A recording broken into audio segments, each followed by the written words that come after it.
देखिए यहाँ पर टॉपिक है आपका एक जीन एक एंजाइम परिकल्पना। हेडिंग बना लीजिए, एक जीन एक एंजाइम परिकल्पना।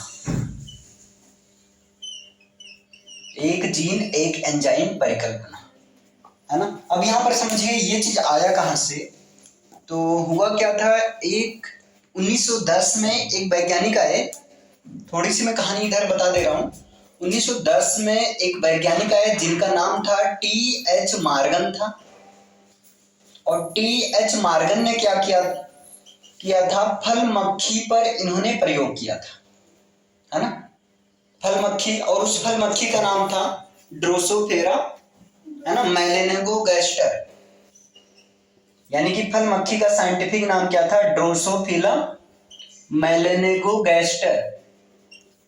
इस फल मक्खी पर इन्होंने एक्सपेरिमेंट किया और एक्सपेरिमेंट के बाद इनको जो भी मिला, है ना, उसके आधार पर इन्होंने प्रस्तुत किया जीन मत। यानी कि इन्होंने दिया वंशागति का जीन थ्योरी या जीन मत इन्होंने प्रस्तुत किया। क्लियर है। वंशागत के जीन थ्योरी में अगर शॉर्ट में बताना चाहें तो ओवरऑल इसी बात पर फोकस किया गया कि वंशागत के लिए जीन के साथ साथ कहीं ना कहीं प्रोटीन्स का भी बहुत इंपॉर्टेंट रोल होता है।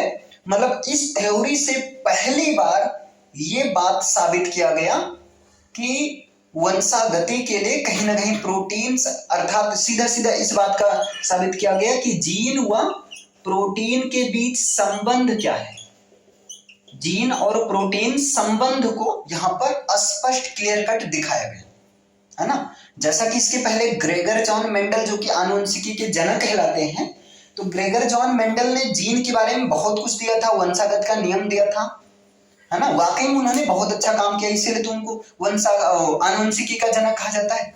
लेकिन ग्रेगर जॉन मेंडल साहब जीन और प्रोटीन के बीच में जो संबंध है इसके बारे में स्पष्ट जानकारी नहीं दे पाए थे, है ना। और इसके बारे में स्पष्ट जानकारी देने का काम टी.एच. मॉर्गन, यद्यपि इसके पहले एक आर्किबोल्ड गैरॉड थे, उन्होंने भी प्रयास किया था, बहुत अच्छा प्रयास किया था। लेकिन एक ज्यादा अगर एक इंपॉर्टेंट रोल निभाया जीन और प्रोटीन के बीच संबंध को स्पष्ट करने में, तो वो कौन थे, यही थे आपके टी.एच. मॉर्गन। इसीलिए टी.एच. मॉर्गन को आधुनिक आनुवंशिकी का जनक कहा जाता है। ध्यान देना, अगर बात करें आनुवंशिकी का जनक किसे कहते हैं, तो आनुवंशिकी का जनक ग्रेगर जॉन मेंडल, लेकिन आधुनिक आनुवंशिकी, मॉडर्न जेनेटिक्स का फादर टी.एच. मॉर्गन को बोला जाता है। तो जब ये अभी अगर आपको जानना है कि इसके बारे में और डिटेल बताए, तो इसके पहले ऑलरेडी जो है 12th बायोलॉजी नाम की प्लेलिस्ट है, आप वहां पर जाकर देख सकते हैं, वहां पर है ना, पूरा आप देख सकते हैं। बहुत बढ़िया से मैंने समझाया है, जो भी 25-30 मिनट की वीडियो है। अब क्या हुआ था, वंशागत के जीन मत से संबंधित दो परिकल्पना दी गई थी, है ना। वंशागत के जीन मत से संबंधित दो परिकल्पनाएं प्रस्तुत की गई थी। और वो परिकल्पना में पहली परिकल्पना तो ये है कि एक जीन एक एंजाइम परिकल्पना, और दूसरी परिकल्पना है एक जीन एक पॉलीपेप्टाइड परिकल्पना, है ना। समझ पा रहे हैं ना। मतलब वंशागत के जीन मत से संबंधित दो परिकल्पनाएं प्रस्तुत की गई।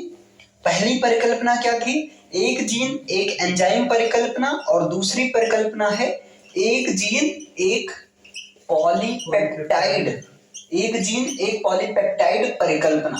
ये दो परिकल्पना प्रस्तुत की गई और इस मत से पहली बार जीन और प्रोटीन के बीच में स्पष्ट संबंध दिखाया गया। क्लियर है। तो आइए सबसे पहले तो ये सारी कहानी मैंने इसके पहले भी पढ़ाया है, आप देख सकते हैं, है ना। वंशागत का जीन थ्योरी, है ना, वहां पर इस तरह से दिया गया पूरा। चलिए फिर आगे चलते हैं, यानी कि पहली परिकल्पना देखते हैं होता क्या है। ये तो मैंने थोड़ा सा रिकैप ले लिया कि ये चीजें एक्चुअल में आई कहां से। क्लियर है। तो देखिए एक जीन एक परिकल्पना, ये होता क्या है, इसमें इसको दिया था बीडल और टाटम। यहां पर ध्यान देना, एक नाम आता है बीडल एवं टाटम। अच्छा बीडल है, सॉरी भाई यहाँ पर ये है।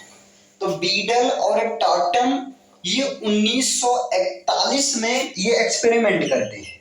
वैज्ञानिक, हाँ बिल्कुल है ना, ये साइंटिस्ट है बीडल और टाटम। ये क्या करते हैं 1941 में ये एक्सपेरिमेंट करते हैं, और एक्सपेरिमेंट करते हैं कवक पर। एक्सपेरिमेंट ये किस पर करते हैं, फंगस पर करते हैं, और उसका नाम है न्यूरोस्पोरा।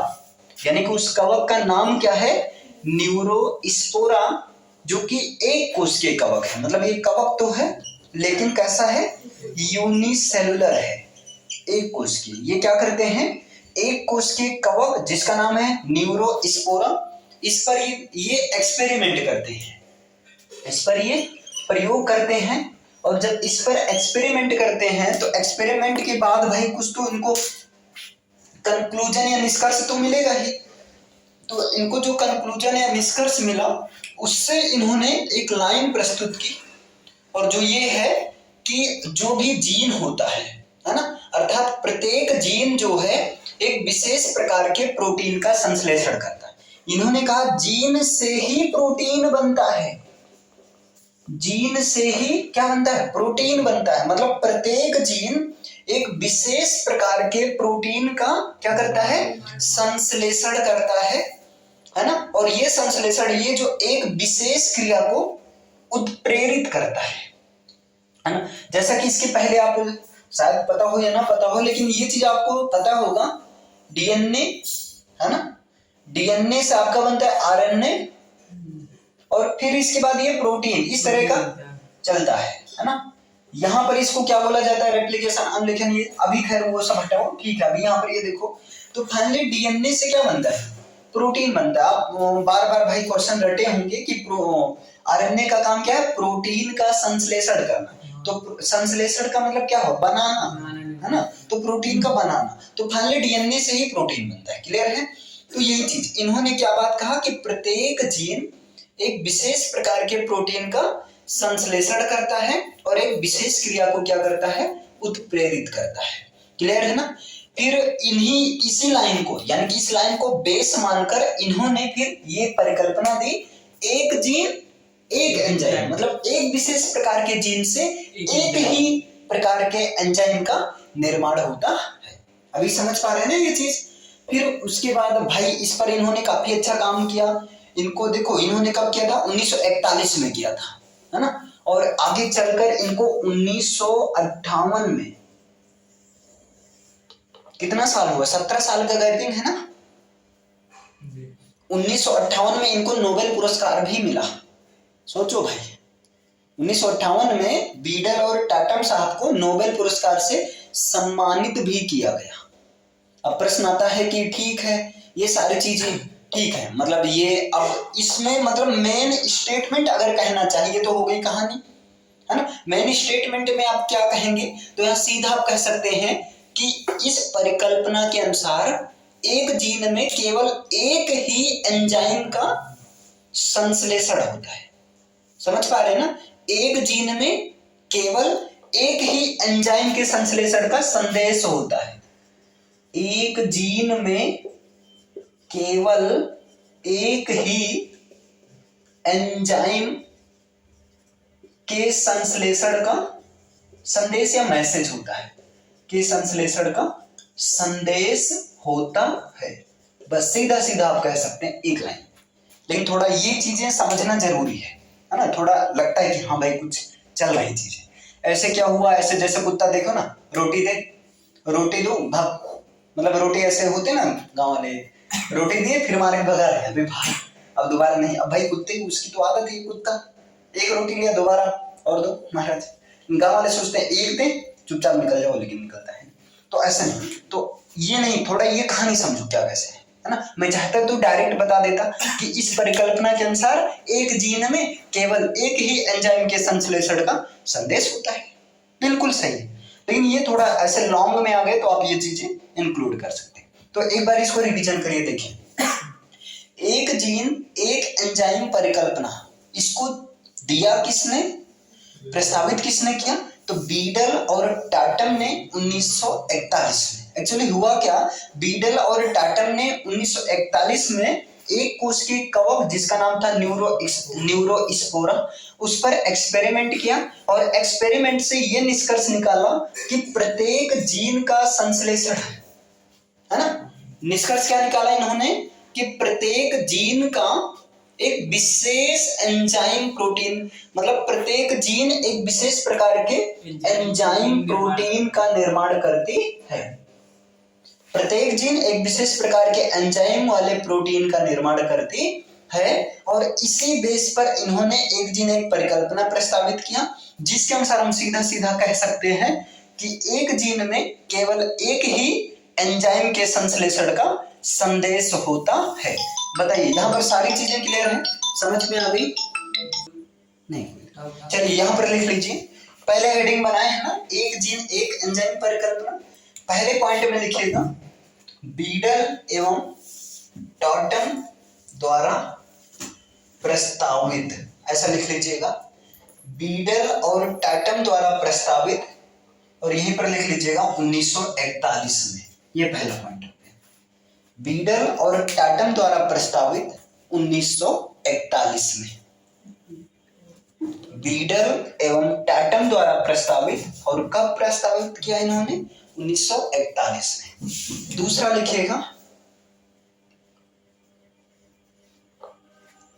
पहला लिख लिए, हाँ, दूसरा लिखिए, एक कोश के कवक ब्रैकेट में न्यूरोस्पोरा पर प्रयोग करने के बाद, एक कोश के कवक ब्रैकेट में न्यूरोस्पोरा, एक कोश के कवक ब्रैकेट में क्या लिखिएगा? न्यूरोस्पोरा पर प्रयोगों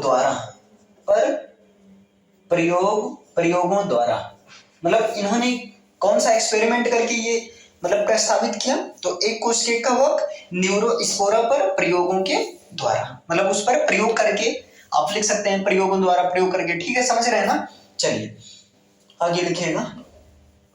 अब इसी में एक लाइन लिखिएगा, मैं यहां बोल दे रहा हूं, जिसमें इन्होंने, हाँ इसी में प्रयोगों द्वारा, फिर इसमें लिखिएगा जिसमें इन्होंने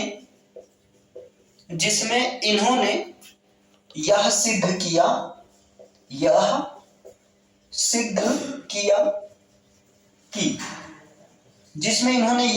किया कि, अब यहां थोड़ा हाईलाइटेड करते हुए लिखना, मतलब पेन चेंज कर लेना, यह सिद्ध किया कि प्रत्येक जीन एक विशेष एंजाइम प्रोटीन का संश्लेषण करता है।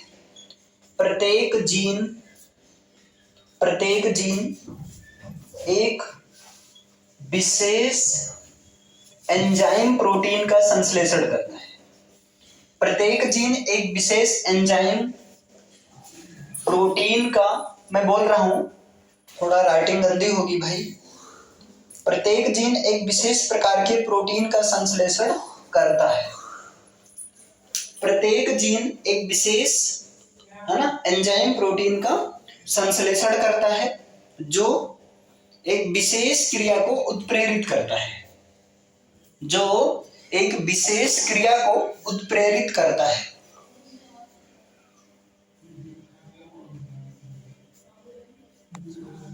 जो एक विशेष क्रिया को उत्प्रेरित करता है। देखिए, प्रत्येक जीन एक विशेष एंजाइम प्रोटीन का संश्लेषण करता है और जो विशेष क्रिया को उत्प्रेरित करता है। उत्प्रेरित मतलब समझ रहे हैं ना, स्टिम्युलेट करता है। विशेष क्रिया क्या है सर? विशेष क्रिया जैसे देखो, प्रत्येक जीन यानी कि हर एक विशेष प्रकार के एंजाइम प्रोटीन का, तो भाई जब एक जीन एक एंजाइम, तो कहीं ना कहीं ये विशेष क्रिया को ही उत्प्रेरित करने का काम करेगा। कोई एक विशेष मेटाबॉलिक, कई सारी उपापचय क्रिया होती है ना, एक को ही उत्प्रेरित करेंगी, है ना। तो इसी बेस पर इन्होंने क्या दिया, एक जीन, आगे लिख लीजिएगा लाइन चेंज करके, इसी को आधार मानकर इन्होंने एक जीन एक एंजाइम परिकल्पना प्रस्तुत की थी। इसी बात को आधार मानकर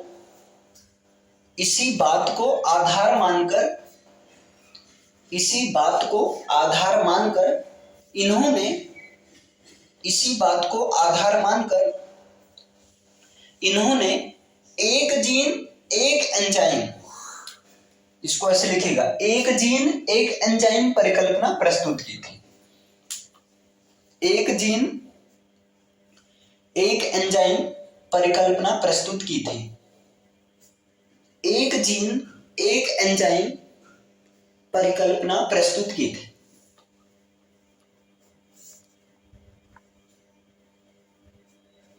एक जीन एक एंजाइम परिकल्पना प्रस्तुत की थी।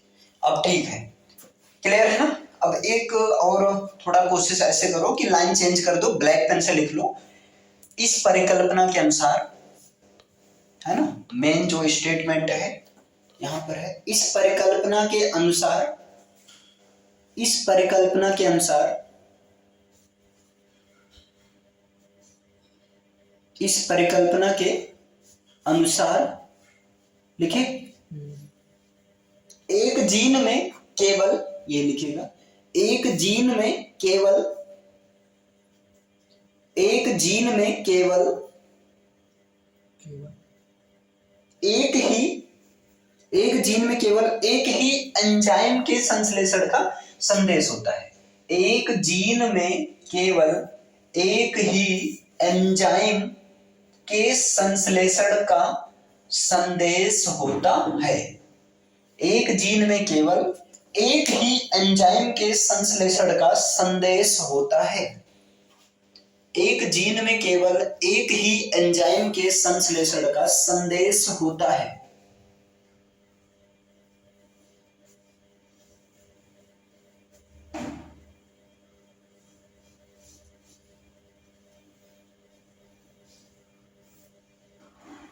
अभी समझ में आया। अब अगली परिकल्पना हेडिंग बना लीजिए, एक जीन एक पॉलीपेप्टाइड। ये वाला क्लियर है ना सारी चीजें, ठीक है। अगली हेडिंग बना लीजिए, एक जीन एक पॉलीपेप्टाइड परिकल्पना।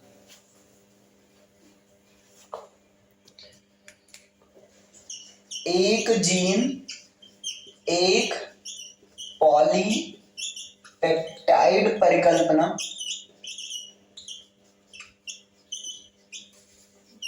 एक जीन एक पॉलीपेप्टाइड परिकल्पना, ये हेडिंग बना लीजिए। चलो अब इसमें देखना है, देखो इसको भी किसने दिया था, यही बीडल और टाटम ने ही दिया था। तो सबसे इसको साथ में लिखते चलिए, है ना, जहां मैं बोलूंगा समझने के लिए वहां समझिएगा। बीडल और टाटम द्वारा प्रस्तावित, देखिए बीडल और टाटम द्वारा प्रस्तावित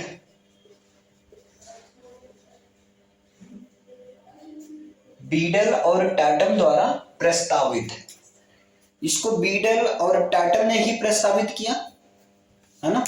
और इसमें कहा क्या गया कि एक जीन, है ना, एक जीन एक पॉलीपेप्टाइड हाँ परिकल्पना में कहा क्या गया, देखो इसमें पहले लिख लीजिए, है ना, इसमें लिखिए इसके अनुसार, इसके अनुसार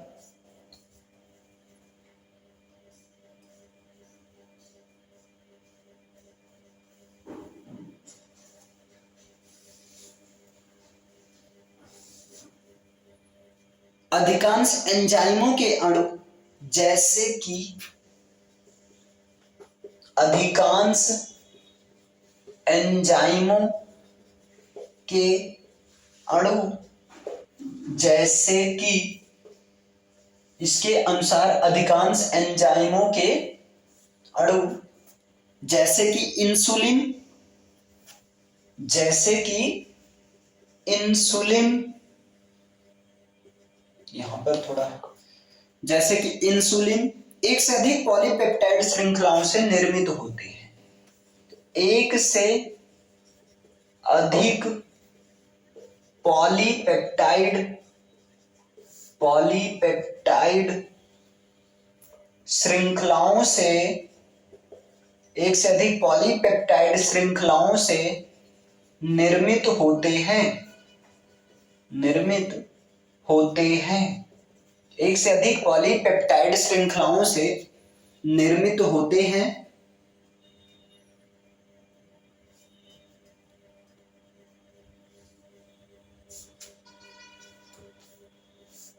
है ना। मतलब ओवरऑल जो बात यही कहा गया था कि अधिकांश एंजाइमों के अणु जैसे कि इंसुलिन और भी कई हैं, इसमें क्या होते हैं, एक से अधिक पॉलीपेप्टाइड श्रृंखलाओं से निर्मित होते हैं ये इंसुलिन, है ना। और दूसरा नंबर देखो, इनके अनुसार एक चीज और बहुत कमाल की चीज दी गई, एक जीन एक पॉलीपेप्टाइड परिकल्पना को ही आधार मानकर जीन अभिव्यक्ति की परिभाषा दी गई है। मतलब अगर इस परिकल्पना के अनुसार पूछें जीन अभिव्यक्ति होता क्या है ना। तो भाई इसके बाद चलो ठीक है, वो अलग टॉपिक हो जाता है, उसको मैं करवा देता हूं। देखो एक यहाँ मेजर टॉपिक आप में आता है जीन अभिव्यक्ति, तो अभी बात इसकी जिक्र हुआ है, तो एक काम करिए हेडिंग बना लीजिए, अगली हेडिंग जीन अभिव्यक्ति, जीन अभिव्यक्ति, हेडिंग ऐसे बना लीजिएगा। इसको बोलते हैं जीन एक्सप्रेशन, जीन एक्सप्रेशन ये बोलते हैं, जीन एक्सप्रेशन बोलते हैं ना। देखो अब यहां जीन अभिव्यक्ति, देखो जीन अभिव्यक्ति की परिभाषाएं कई हैं, अभी यहां पर हम ऐसे समझ लो जबरदस्ती इंक्लूड कर रहे हैं इसको, बाकी यहां पर कोई टॉपिक है नहीं, लेकिन हाँ इस परिकल्पना के अनुसार जीन अभिव्यक्ति को कैसे परिभाषित किया गया है ये चीज समझना है ना। तो देखो जीन अभिव्यक्ति में ये कहा गया कि ऐसी क्रियाविधि, मतलब जीन अभिव्यक्ति को पहले नंबर यहाँ SION है, नाउन है, ऐसे समझ लो, ग्रामर का रूल अप्लाई करो, है ना। और नाउन हमेशा प्रोसेस होता है, क्रियाविधि होती है। तो जीन अभिव्यक्ति क्या है, ये क्रियाविधि है, ये क्या है, एक प्रकार की ये प्रोसेस है। लेकिन प्रश्न आता है कैसी क्रियाविधि है, तो ऐसी क्रियाविधि जिसमें एक जीन प्रोटीन या एंजाइम के संश्लेषण द्वारा, मतलब इसमें क्या, ऐसी क्रियाविधि जिसमें एक जीन, है ना, एंजाइम या जो है प्रोटीन, इसका क्या करता है, संश्लेषण करता है। तो ऐसी क्रियाविधि जिसमें एक जीन एंजाइम या प्रोटीन के संश्लेषण द्वारा, यानी कि अर्थात एंजाइम या प्रोटीन का संश्लेषण करने के बाद में जीन प्रारूप से अभिव्यक्ति होता है। मतलब ये कैसे अपने आप को शो करता है, जब संश्लेषण करता है तो अपने आप को ये जीनोटाइप से, यानी कि जीन प्रारूप से अभिव्यक्त, यानी कि अपने आप को एक्सप्रेस करता है ना, जीन प्रारूप से अभिव्यक्त करता है, ठीक। और ये जो है अभिव्यक्त, जो जीन प्रारूप से अभिव्यक्त करता है जीनोटाइप से, यही जीनोटाइप आगे चलकर आपको पता है फिनोटाइप फिजिकल अपीयरेंस को दिखाता है ना। जीनोटाइप क्या करता है कहीं, हाँ एक तरह से जेनेटिकल अपीयरेंस को, है ना, दिखाता है। तो यही जीन प्रारूप आगे चलकर क्या करता है, विभिन्न प्रकार के लक्षणों का निर्धारण करता है। यही परिभाषा का सिंपल सही चीज, देखो समझने का प्रयास करो ना, बहुत ज्यादा ऐसे रटोगे तो भाई रटते रहोगे। रटने का क्या है, देखो रटने का एक मेन आधार है भूलोगे, तुम जितना रटोगे उतना भूलोगे, है ना। तो याद करने में थोड़ा ये रहता है भाई, चीजें थोड़ा लंबे समय तक रहेंगी, और याद करने का एक कॉन्सेप्चुअल वाइज तरीका समझो। जैसे हमने क्या कहा, जीन अभिव्यक्ति ऐसी क्रियाविधि, और हम ये देखो किसके अनुसार कह रहे हैं, एक जीन एक पॉलीपेप्टाइड परिकल्पना के अनुसार, या एक जीन एक एंजाइम परिकल्पना के अनुसार, कुल मिलाकर हम थोड़ा बहुत ऐसे मिक्सअप है, ठीक है। तो उसके अनुसार ऐसी क्रियाविधि जिसमें एक जीन द्वारा एंजाइम या प्रोटीन के संश्लेषण द्वारा, अर्थात ऐसी क्रियाविधि जिसमें एक जीन एंजाइम या प्रोटीन का संश्लेषण करता है, और जब वो जीन एंजाइम या प्रोटीन का संश्लेषण कर लेता है तो अपने आप को कैसे एक्सप्रेस करता है, ये जीन अपने आप को जीन प्रारूप से एक्सप्रेस यानी कि अभिव्यक्त करता है, और आगे यही जीन प्रारूप विभिन्न प्रकार के लक्षणों के निर्धारण करने में या निर्धारण करता है। इसी को, इस क्रियाविधि को क्या कहा गया, जीन अभिव्यक्ति कहा गया। समझे इतना। तो इसमें रटना नहीं है, इसमें आपको ये देखना है, ये तो ठीक है बात अलग है भाई, ऐसी क्रियाविधि तो फीलिंग वाली है ना। जैसे होता है ना, नाउन क्या है, किसी व्यक्ति स्थान या वस्तुओं के नाम, मेन इतना ही, लेकिन फीलिंग कब आती है, किसी व्यक्ति स्थान या वस्तुओं के नाम को नाउन कहा जाता है। जब तक कहा जाता है ऐसी प्रोसेस मजा नहीं आता ना, ऐसा लगता है कुछ समथिंग इज मिस।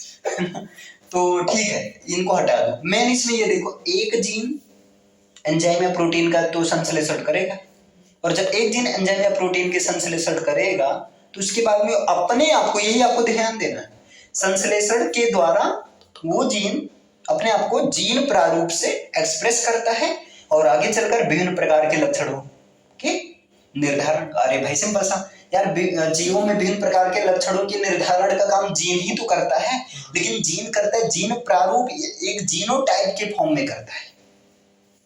ठीक है, दो होता है ना, एक जीनोटाइप और एक फिनोटाइप। अभी आप मेंडल के नियम में भी देखे होंगे, दो चीजें मिलती थी। जीनोटाइप का रेशियो अलग होता था, है ना, 9:3:3:1, है ना, और फिनोटाइप का फिनोटाइप का रेशियो 9:3:3:1, और जीनोटाइप का रेशियो 1:2:1:1, ऐसे मतलब नोटेशन। क्लियर है? अभी मुझे कंफर्म याद नहीं है, अभी यहाँ समझ में आया? तो चलो इसे लिख लीजिए, लिखिए जीन अभिव्यक्ति, पहले हेडिंग बना लीजिए, जीन एक्सप्रेशन हेडिंग हो गया। लिखे, इसमें लिखेगा ऐसी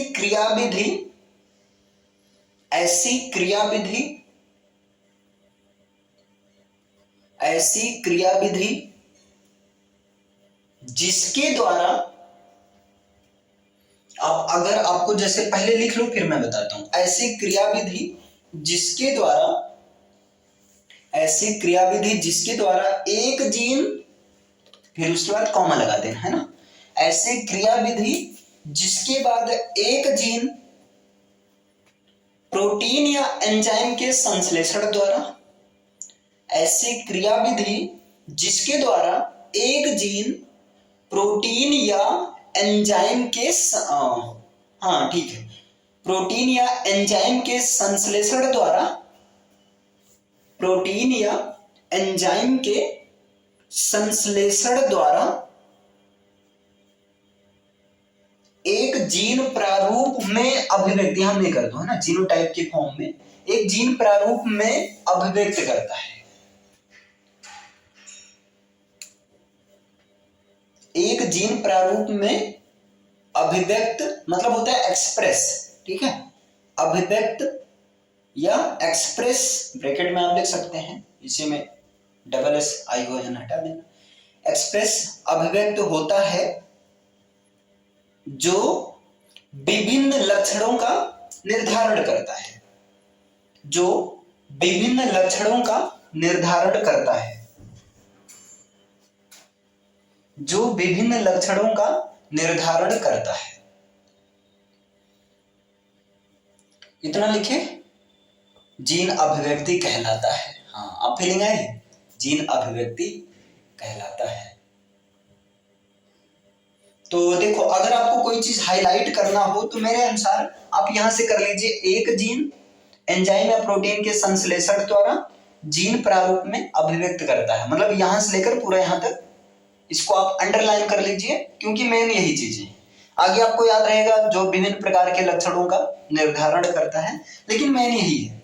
ठीक, देखो जीन क्या करता है, जीन प्रोटीन या एंजाइम का संश्लेषण कर दिया, और संश्लेषण करने के बाद ये किस रूप में मतलब एक्सप्रेस हो रहा है, जीन प्रारूप में, मतलब एक जीनोटाइप के फॉर्म में एक्सप्रेस कर रहा है, और आगे चलकर यही क्या है, विभिन्न लक्षणों के निर्धारण भी कर रहा है, मतलब दूसरों में जीन प्रारूप के रूप में। हाँ बिल्कुल। अरे भाई देखो, जीन एक्सप्रेशन, जीन का एक्सप्रेस कैसे होता है, किस फॉर्म में, जीनोटाइप के फॉर्म में। अगर हम पूछ लें किसी के अंदर जो जीन का एक्सप्रेशन होता है ना, जीन अभिव्यक्त होता है, वो किस फॉर्म में होगा, या जैसे मान लो मेरे अंदर का जीन मेरे लड़के में गया, अभी तो नहीं है, तो वो किस फॉर्म में उसको मतलब अपने आप को एक्सप्रेस करेगा, जीनोटाइप में, जीन प्रारूप में।